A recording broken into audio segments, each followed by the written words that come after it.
My name is Alex Adam, and I never thought life would end at 35. As a paramedic in Denver, I had spent years rushing into emergencies, helping people on what was often the worst day of their lives. Life and death were things I faced daily, and I believed I understood them well. I considered myself practical, grounded in science and facts. Near-death experiences to me were nothing more than tricks of a dying brain.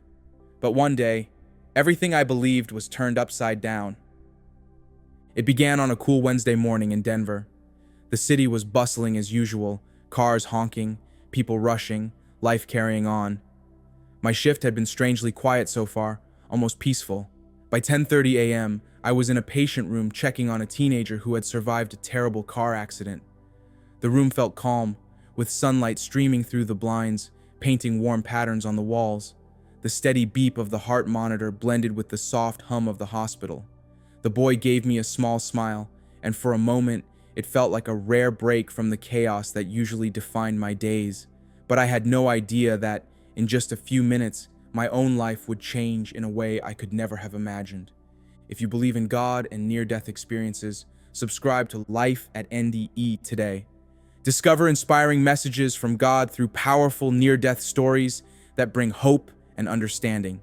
Hit subscribe now and join us in spreading the light of faith. Suddenly, it hit me, a crushing, unbearable pain in my chest. It felt as if an invisible hand were squeezing my heart, cutting off all air and thought.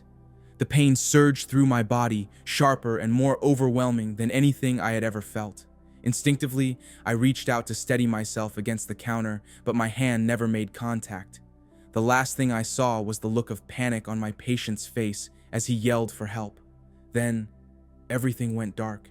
I didn't know it at the time, but I had suffered a massive cardiac arrest caused by an undiagnosed congenital heart defect. The doctors later told me I was clinically dead for nearly 5 minutes. What I experienced during those minutes defied all explanation. The first thing I became aware of after the darkness was a strange, weightless sensation.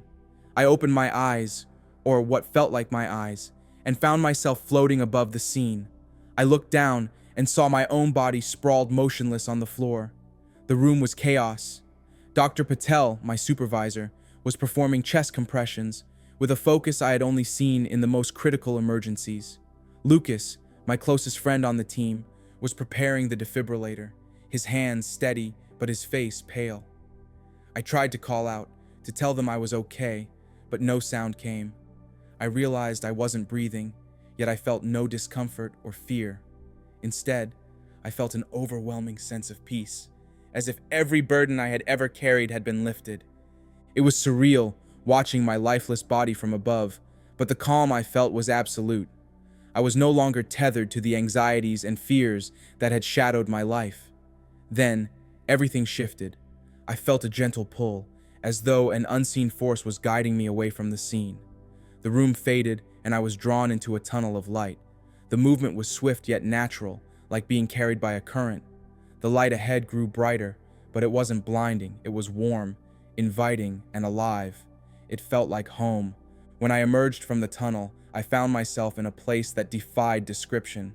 The colors were unlike anything I had ever seen, vivid, dynamic, and otherworldly. The air seemed to vibrate with music, a symphony so profound it brought tears to my eyes, even though I realized I no longer had a physical form.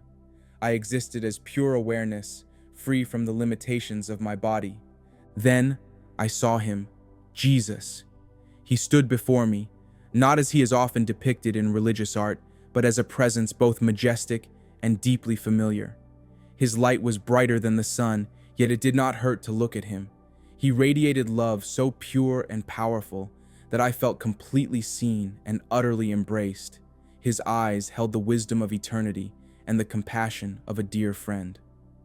"Nathaniel," he said, though the words were not spoken aloud, they resonated within me like a thought made of light. "There is something you need to see." With a wave of his hand, the space around us transformed. What I saw revealed truths about life, death, and the journey of the soul that shattered everything I thought I knew. Jesus explained that this was third heaven, a transitional realm where souls come immediately after death.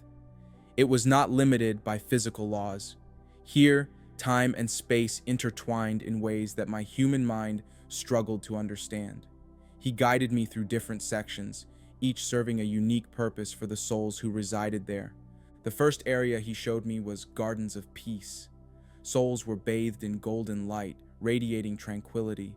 They appeared to be in a state of profound rest, meditating or reflecting in silence. The landscape was alive, shifting in response to each soul's thoughts and emotions.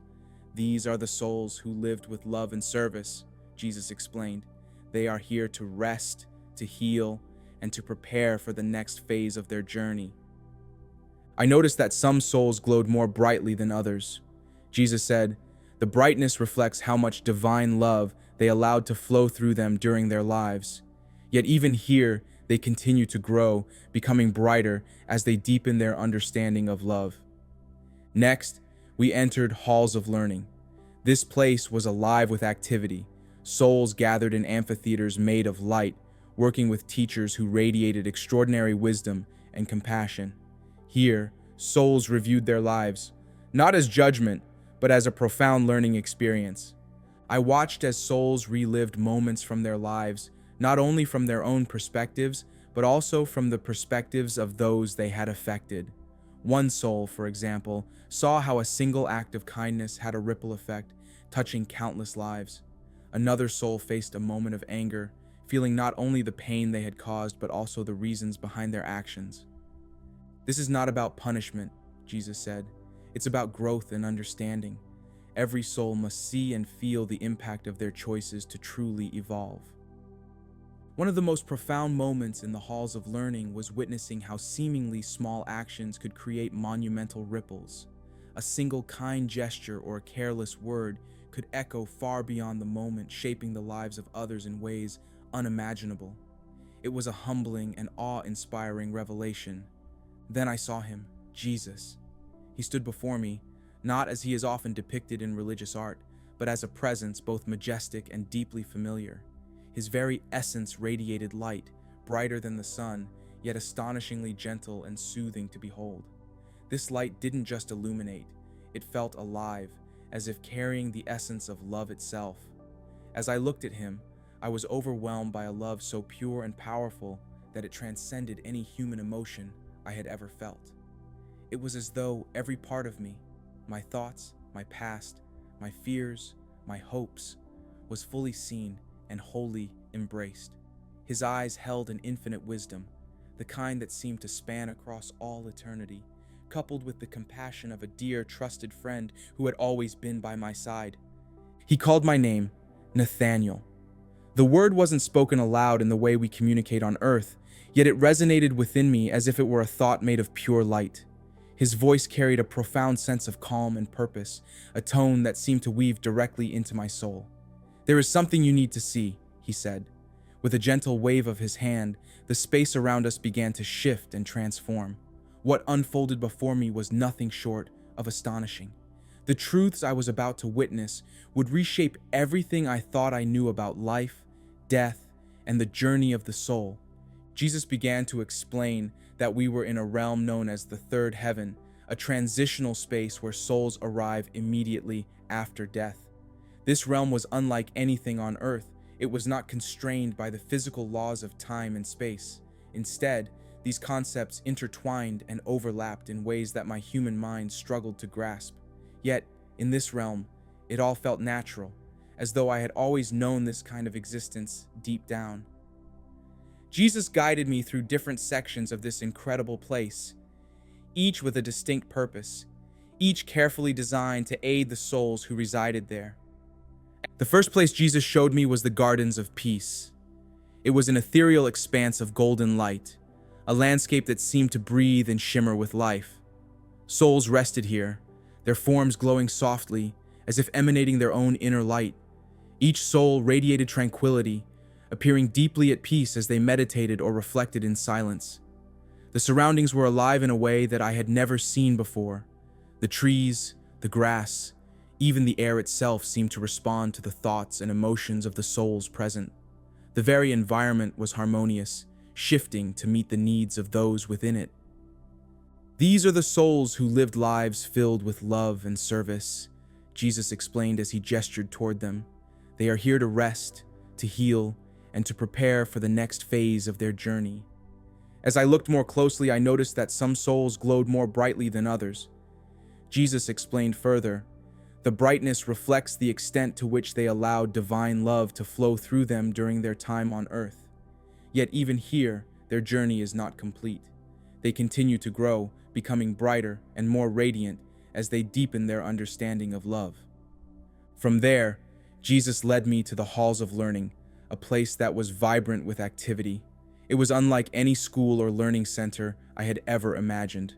Souls gathered in structures that resembled amphitheaters, but these were not made of stone or brick. They were constructed from pure light. The teachers here were extraordinary beings, radiating wisdom and compassion so profound that their very presence felt like a gift.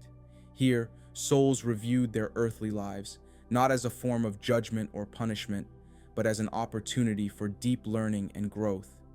I observed as souls revisited moments from their lives, experiencing them not only from their own perspective, but also from the perspectives of others they had affected. One soul, for instance, relived a moment of kindness, a seemingly small act, like giving a helping hand to a stranger. As the event unfolded, the soul saw how that one act rippled outward, touching countless lives in ways they could never have imagined. The stranger, inspired by this kindness, went on to rebuild their life, eventually becoming a source of strength and support for others. In another instance, a soul faced a moment of anger. They felt the immediate pain they had caused to someone else, but they also experienced the reasons behind their actions, the fear or hurt that had driven them. This is not about punishment, Jesus explained as we watched. This is about growth and understanding. Every soul must see and feel the impact of their choices to truly evolve. The profoundness of these reviews was overwhelming. I saw how seemingly insignificant actions carried monumental weight.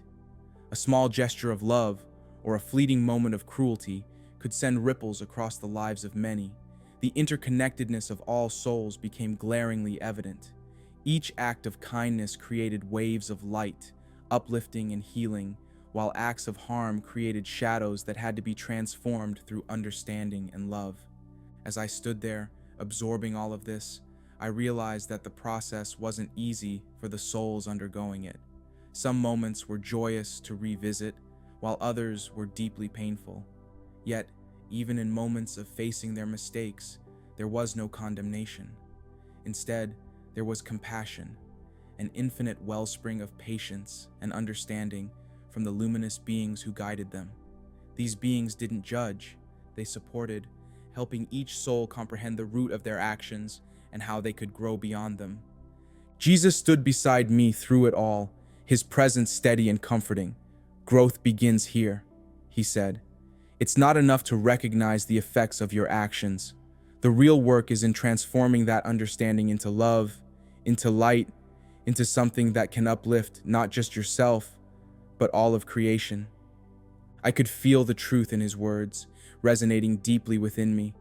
This was not just about individual journeys, it was about the collective journey of all souls, intertwined in ways I could barely begin to comprehend. What I saw in the halls of learning was nothing short of extraordinary, a revelation of how every action, no matter how small, contributes to the larger fabric of existence. I saw a soul revisit a moment from his life when he had given money to a stranger in need. At the time, he had viewed it as a simple, almost insignificant gesture, something done on impulse without much thought. To him, it had been a minor act, one among many forgotten in the rush of everyday life. But as he watched the scene play out, he began to see its true significance. That seemingly small act had a profound and lasting impact on the stranger. For this person, the kindness was life-changing. It reignited their faith in humanity, giving them hope at a time when they felt abandoned and lost.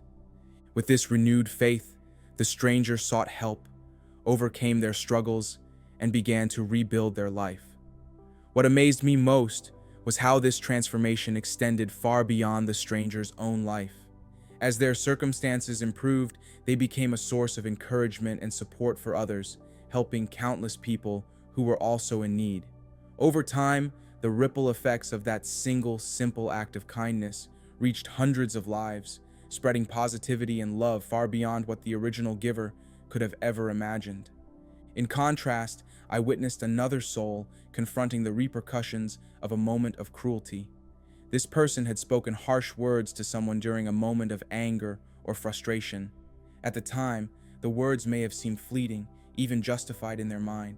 But as the soul revisited this event, they experienced the consequences from a different perspective. They saw the immediate pain their words had inflicted, but more importantly, they saw how that pain echoed far into the recipient's life. The hurt caused by those words wasn't confined to the moment. It lingered, embedding itself into the person's self-esteem and relationships. The recipient carried the emotional wound forward, impacting how they viewed themselves and interacted with others.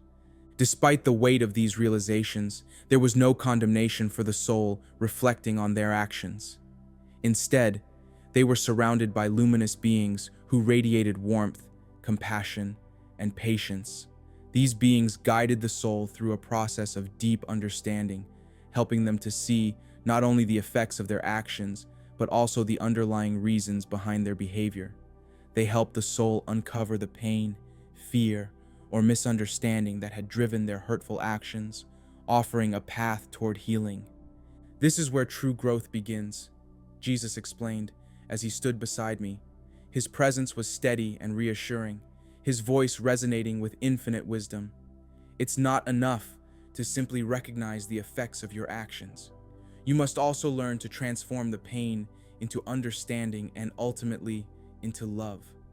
From there, Jesus guided me to another extraordinary place, the healing chambers.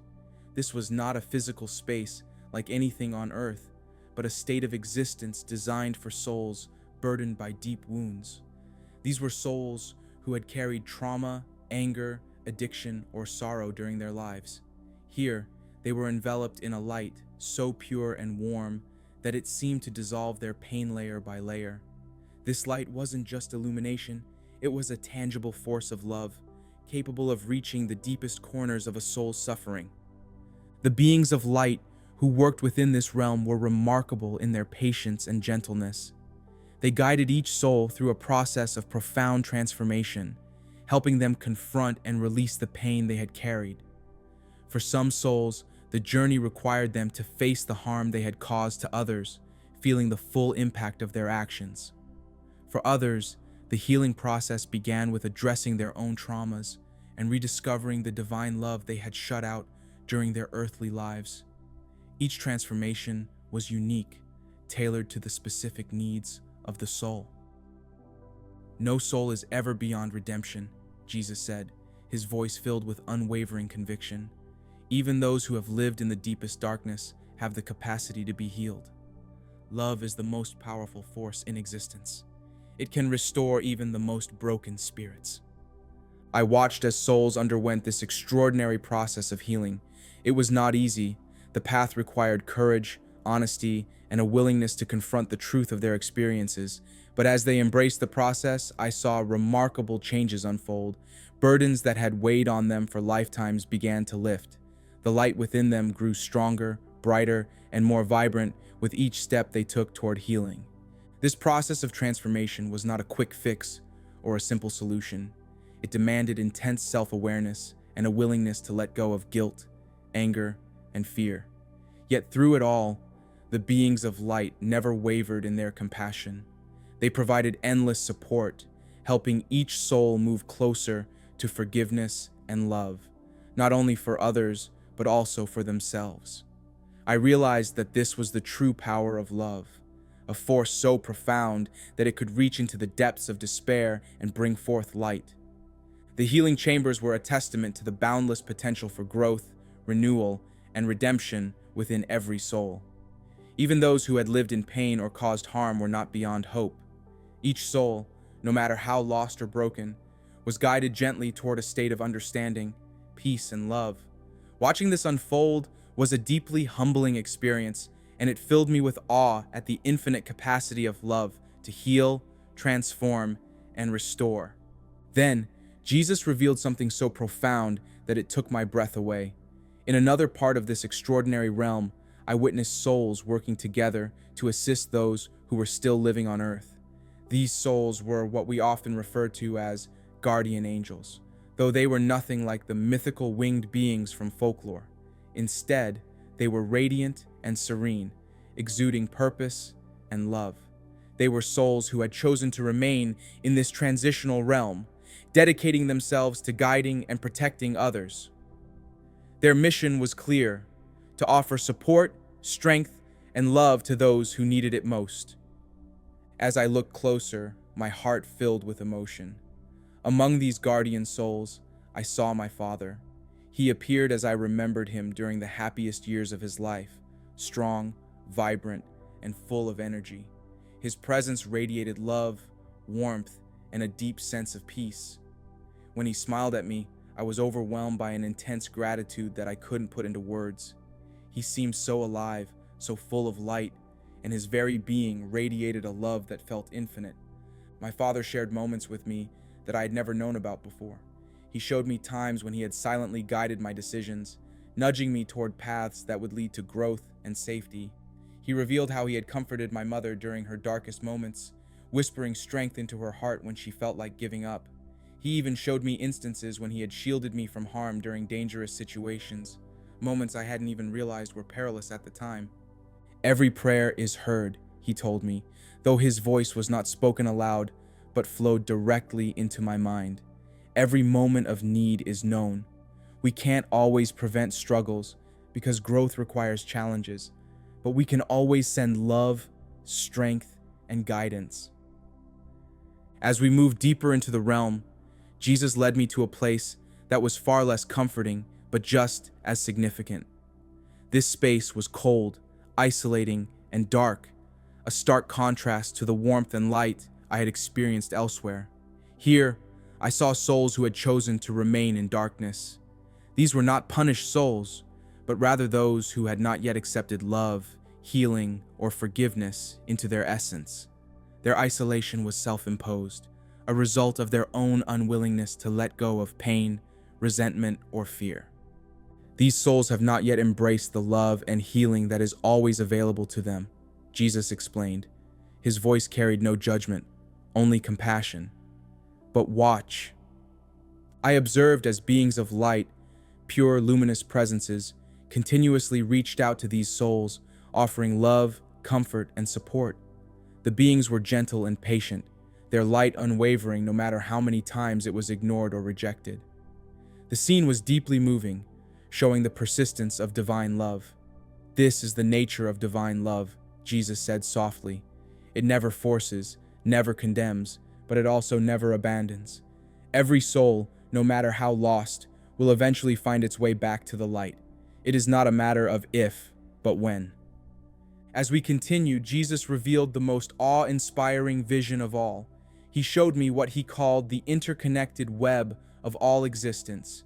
It was like a vast, radiant tapestry made of light, each thread woven together with infinite care. Every soul, every action, every thought was a part of this magnificent design. I could see how all souls were connected to one another, how every action created ripples that extended far beyond what the person could see. These ripples affected not only other individuals, but the entire collective fabric of existence. The greatest illusion, Jesus said, is the illusion of separation. All souls, all beings, all of creation are one. When you give love to another, you give love to yourself. When you harm another, you harm yourself. This is why forgiveness is so essential. It is not just for the one you forgive, it heals the entire fabric of existence.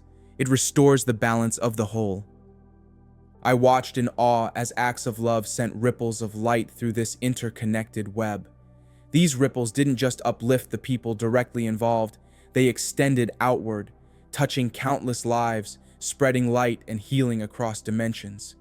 A simple act of kindness could echo endlessly, bringing light into places where it was most needed. Conversely, acts of fear or hatred created waves of darkness that needed to be addressed and transformed. This, Jesus continued, is the work of all souls, to learn how to turn darkness into light, fear into love, and separation into unity. Every thought, every choice, every action matters. This is the eternal work, the journey of every soul. The enormity of what I saw left me speechless. I realized that everything we do, no matter how small or insignificant it seems, contributes to this vast, interconnected web of existence. Every loving thought, every act of forgiveness, every moment of compassion ripples outward, becoming part of a greater whole. At the same time, every act of harm or anger also has far-reaching effects, creating darkness that requires transformation.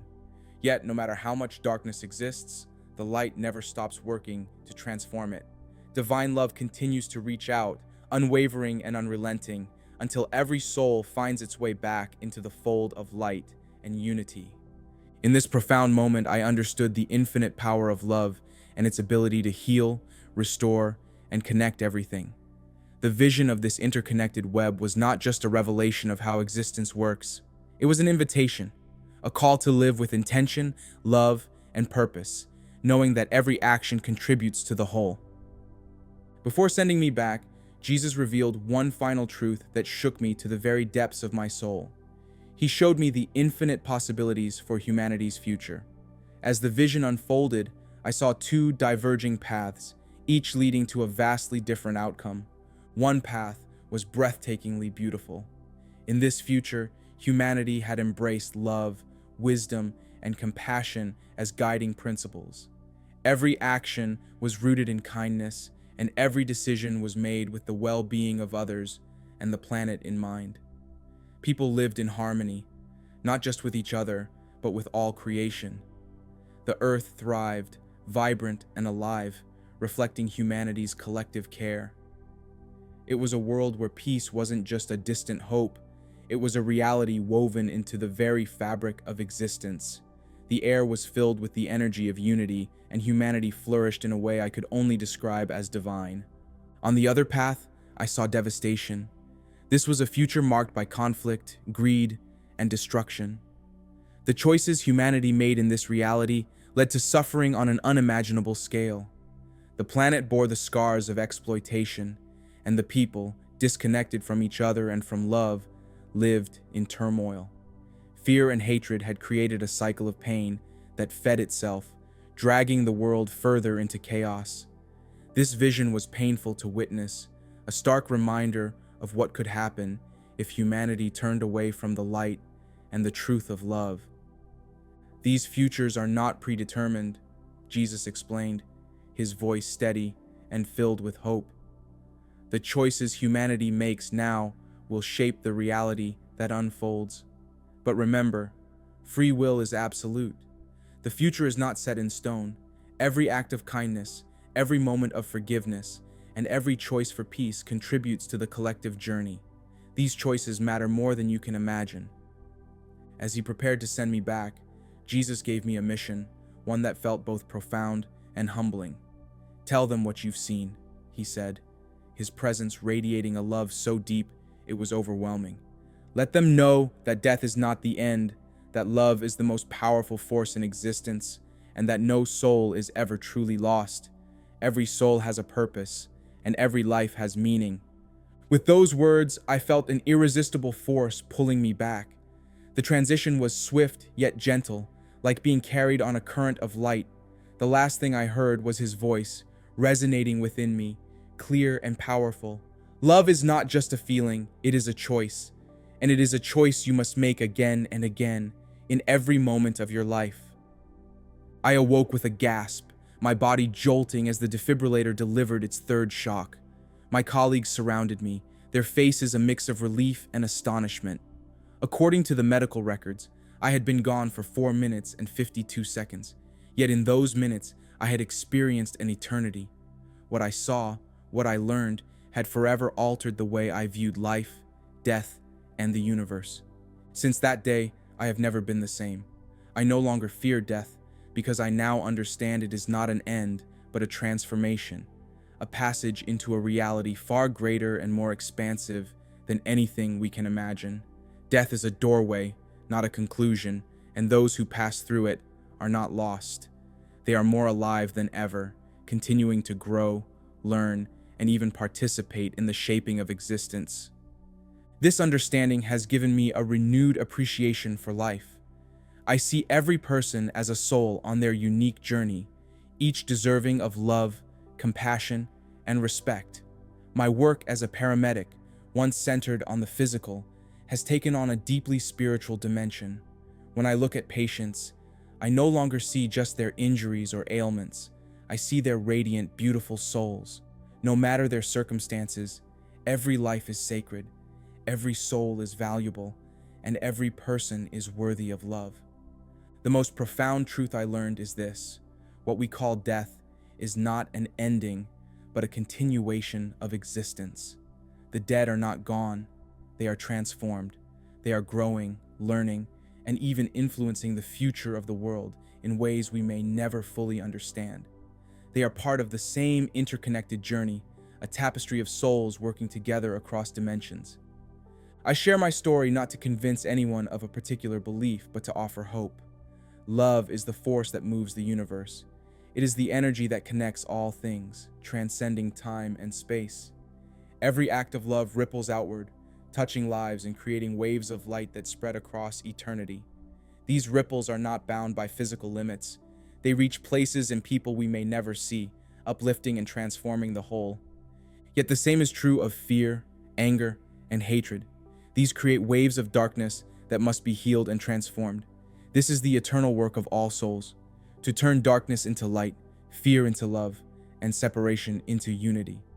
It is a journey that requires courage, intention, and unwavering faith in the power of love. Our task, though simple in concept, is profound in its impact: to love deeply, forgive readily, and live fully. Every choice we make, no matter how small, shapes not only our own journey, but the journey of all creation. The future is not fixed.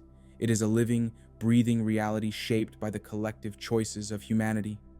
Every kind word, every act of compassion, and every moment of forgiveness contributes to a world of light, peace, and harmony. If this story resonates with you, I invite you to embrace its message. Share it with someone who needs hope, who longs to believe that love truly is the greatest force in existence. Let them know that no act of kindness is too small, no moment of forgiveness is wasted, and no soul is ever beyond redemption. Together, through our choices and our love, we can shape a future that reflects the best of what humanity can be, a future guided by wisdom, compassion, and unity. If you believe in God and near-death experiences, subscribe to the Life at NDE today. Discover inspiring messages from God through powerful near-death stories that bring hope and understanding. Hit subscribe now and join us in spreading the light of faith.